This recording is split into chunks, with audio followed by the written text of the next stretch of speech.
Bienvenue sur Télescope. Après avoir visionné cette vidéo, nous invitons à faire un tour sur le premier média d'orientation post-bac sur Instagram ou directement sur notre site.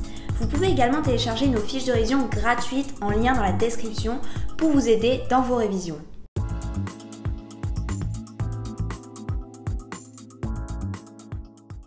Les territoires gagnants de la mondialisation sont ceux qui sont le plus intégrés, connectés grâce aux différents flux. La triade est un espace majeur de la mondialisation.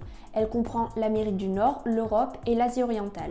Ces espaces maîtrisent, contrôlent et diffusent la mondialisation. L'essentiel des richesses sont concentrées dans cet espace. Pour être une ville mondiale, il faut avoir les 4 fonctions de commandement international qui sont politiques, économiques, culturelles et financières. Les principales bourses se trouvent dans les pays mondialisés comme The New York Stock Exchange à New York.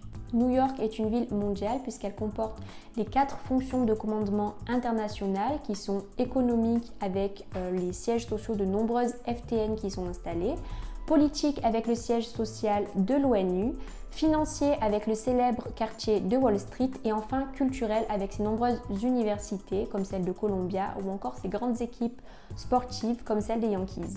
En contrepartie, il ne faut pas oublier que des échelles sociales différentes apparaissent au niveau territorial. Être une ville mondiale, c'est aussi être au centre des flux majeurs maritimes.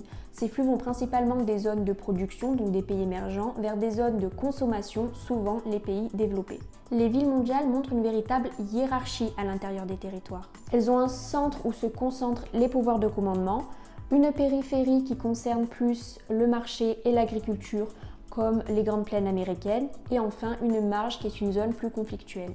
L'Europe, l'Amérique du Nord et l'Océanie sont particulièrement connectés grâce à une proximité culturelle, des flux d'informations importants, mais aussi grâce à des flux économiques. Les territoires en marge occupent également une place importante dans la mondialisation.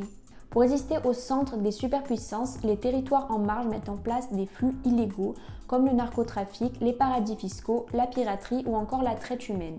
Ces flux illicites entraînent de graves problèmes sociaux, notamment à cause des quartiers cités ou des villes sous l'emprise de la mafia, comme le cas de Naples. La pauvreté limite les échanges. Les PMA, donc les pays les moins avancés, ont un accès très limité à la mondialisation. Ils sont en retard sur tout et n'ont pas de lien avec leurs pays voisins, ce qui contraint leur développement et leur ouverture au monde. Ils ont souvent une situation géographique peu favorable, ils sont isolés et ont des faibles réseaux de communication. Cela peut être dû aux montagnes ou aux espaces ruraux par exemple.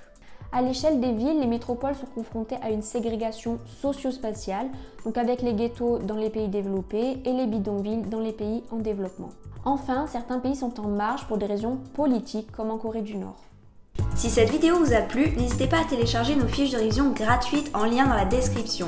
Ces fiches de révision couvrent tout le programme du tronc commun et ont toutes été rédigées par des élèves ayant obtenu la mention très bien au bac. Enfin, n'hésitez pas à vous abonner à notre compte Instagram et à profiter des nombreuses ressources du premier média d'orientation post-bac.